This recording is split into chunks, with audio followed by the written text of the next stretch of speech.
Hello friends, welcome to Move Along Classes for commerce. हम कर चुके हैं शुरू से शुरू और सब पढ़ रहे हैं स्टेप बाय स्टेप।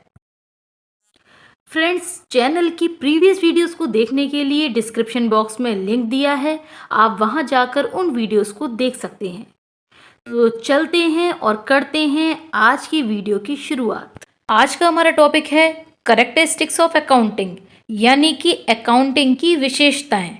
तो सबसे पहली करेक्टरिस्टिक है an art and science. Accounting एक आर्ट भी है और एक साइंस भी है। तो आर्ट है तो आर्ट कैसे है? अकाउंटिंग में हम बहुत सारे अकाउंट्स को क्रिएट करते हैं और जो हम अकाउंट्स क्रिएट करते हैं वो किसी ना किसी एक निश्चित फॉर्मेट के अकॉर्डिंग हम क्रिएट करते हैं। तो ये जो क्रिएशन है, किसी भी चीज़ को बनाना है, किसी भी चीज़ को अच्छे से मेंटेन करना है, सिस्टमेटिक रूप से रखना है, रिकॉर्ड करना है, तो ये सारी चीज़ें किसके अंदर आती हैं? ये सभी चीज़ें आर्ट के अंदर आती हैं। तो इसीलिए अकाउंटिंग एक आर्ट है। और रही बात साइंस की, तो अकाउंटिंग साइंस भी है। जिस तरीके से साइंस के अपने रूल्स और प्रिंसिपल होते हैं जो कि यूनिवर्सल होते हैं। यूनिवर्सल का मतलब है सभी जगह एक जैसे रूल्स और प्रिंसिपल का फॉलो होना। तो उसी तरीके से जो हमारी अकाउंटिंग है उसके भी अपने रूल्स और प्रिंसिपल हैं जो कि सभी जगह जो है फॉलो किए जाते हैं। चाहे हम यूपी के अंदर अकाउंटिंग कर रहे हो, चाहे हम महाराष्ट्र में अकाउंटिंग कर रहे हो, दोनों में जो रूल्स लगेंगे अकाउंटिंग के वो बिल्कुल के बिल्कुल सेम ही लगेंगे। जैसे कि डेबिट और क्रेडिट का rule, debit the receiver, credit the giver, ये एक रूल है। Debit what comes in, credit what goes out. इस तरीके के बहुत सारे रूल्स हैं जो हम अकाउंटिंग में फॉलो करते हैं। इसीलिए कह सकते हैं कि अकाउंटिंग साइंस भी है। तो हमने जाना कि accounting is an art and science both. Next characteristic है इकोनॉमिक इवेंट्स।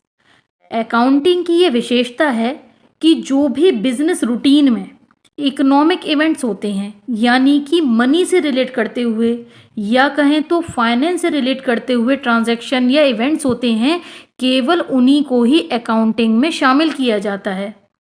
आप इस बात को समझें कि जहाँ पर भी मनी आएगी केवल वही ट्रांजैक्शंस अकाउंटिंग में शामिल किए जाएंगे। ये अकाउंटिंग की एक विशेषता है।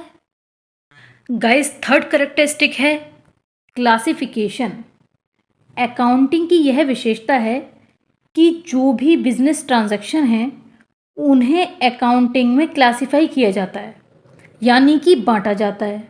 जैसे कि एसेट्स में, लायबिलिटीज़ में, एक्सपेंसेस में, इनकम में, etcetera. So classification of business transaction is the characteristic of accounting. Guys, fourth characteristic है मेजरमेंट। अकाउंटिंग के अंदर हम वही ट्रांजैक्शन मेज़र करते हैं जो ट्रांजैक्शन मॉनेटरी वैल्यू में होते हैं। पर जो ट्रांजैक्शन मॉनेटरी वैल्यू में नहीं होते हैं, मॉनेटरी टर्म्स में नहीं होते हैं, मनी से रिलेट करते हुए नहीं होते हैं, इन ट्रांजैक्शन को भी हम मनी के रूप में कैलकुलेट करके अकाउंटिंग के अंदर रिकॉर्ड करते हैं। डेप्रिशिएशन ऑन एसेट, ये एक ऐसा ट्रांजैक्शन है जो नॉन मॉनेटरी है, पर इसकी जो डेप्रिशिएशन है, जो एसेट की घिसावट है, आप कहेंगे एसेट की घिसावट क्या होती है, एसेट की डेप्रिशिएशन होती क्या है? तो गाइज, इसको हम आगे की वीडियोस में समझेंगे। अभी आप माइंड में बस इतना रख लीजिए कि डेप्रिशिएशन ऑन एसेट ये एक नॉन मॉनेटरी ट्रांजैक्शन है जिसको हम अकाउंटिंग के अंदर मॉनेटरी टर्म्स में कैलकुलेट करके रिकॉर्ड करते हैं। नेक्स्ट कैरेक्टरिस्टिक है रिकॉर्डिंग। अकाउंटिंग के अंदर जो भी बिजनेस ट्रांजैक्शंस होती हैं उनको एक सिस्टमेटिक तरीके से रिकॉर्ड किया जाता है। ये अकाउंटिंग की एक विशेषता है। जो रिकॉर्डिंग की जाएगी बिजनेस ट्रांजैक्शंस की, वो अकाउंटिंग के जो प्रिंसिपल्स होते हैं, उसकी पॉलिसीज़ होती हैं, उसके जो प्रोसीजर्स होते हैं, इनको फॉलो करके रिकॉर्ड किए जाते हैं। नेक्स्ट पॉइंट है समराइजिंग। अकाउंटिंग के अंदर हम जो बिजनेस ट्रांजैक्शंस को रिकॉर्ड करते हैं वो समराइज्ड मैनर में करते हैं, यानी कि ब्रीफ में करते हैं, छोटे रूप में करते हैं।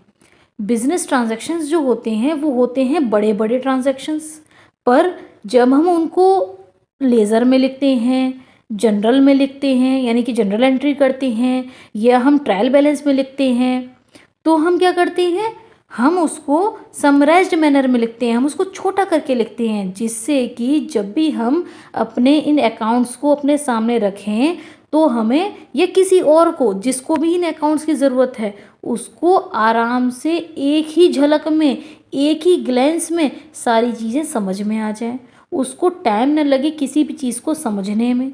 तो इसीलिए अकाउंटिंग की ये विशेषता है कि इसके अंदर जो भी ट्रांजैक्शन रिकॉर्ड करे जाते हैं वो समराइज्ड मैनर में रिकॉर्ड किए जाते हैं। नेक्स्ट पॉइंट है हमारा एनालाइजिंग एंड इंटरप्रेटिंग, यानी कि विश्लेषण और व्याख्या। अकाउंटिंग के अंदर जो बिजनेस ट्रांजैक्शंस होती हैं, इन बिजनेस ट्रांजैक्शंस की बहुत सारी वेरियस रिपोर्ट्स जो होती हैं वो रेडी की जाती हैं, जैसे कि सेल्स रिपोर्ट है, परचेज रिपोर्ट है, एक्सपेंस रिपोर्ट है, एक्सेट्रा। इन रिपोर्ट्स को हम जांचते हैं, परखते हैं, यानी कि हम इनका विश्लेषण करते हैं, एनालाइज करते हैं। तो एनालाइज करना अकाउंटिंग की एक विशेषता है। सेकंड आते हैं हम इंटरप्रेटिंग पे। जैसे हम समझें कि सेल्स हुआ, प्रॉफिट हुआ, एक्सपेंस हुआ, एक्सेट्रा, ये तो हम निकाल ही चुके होते हैं अकाउंटिंग के अंदर, पर हम कभी कभी ब्रॉड रूप में इनकी रेशियो और परसेंटेज भी चाहते हैं। तो जब हम इनका रेशियो और परसेंटेज भी निकालते हैं तो यानी कि हमने क्या करा, हमने एक ब्रॉड रूप में सेल्स, प्रॉफिट, एक्सपेंस के बारे में बताया, यानी कि हमने इनकी व्याख्या की। तो व्याख्या करना भी अकाउंटिंग की एक कैरेक्टरिस्टिक है। अब हम आते हैं अपने लास्ट पॉइंट पे, जो है कम्युनिकेशन। अकाउंटिंग की ये विशेषता है कि इसके द्वारा बिजनेस की इंफॉर्मेशंस को उसके यूजर्स तक पहुंचाया जाता है, जिससे कि वो उचित रूप से कम्युनिकेशन कर सकें और डिसीजन ले सकें। फ्रेंड्स, आज हमने अकाउंटिंग की कैरेक्टरिस्टिक्स को डिस्कस किया। मैंने ऊपर आई बटन पर कुछ इंपॉर्टेंट वीडियोस दी हैं, उन्हें आप देखना मत भूलिएगा। Thanks for watching this video. Like, share and subscribe the channel. जय हिंद।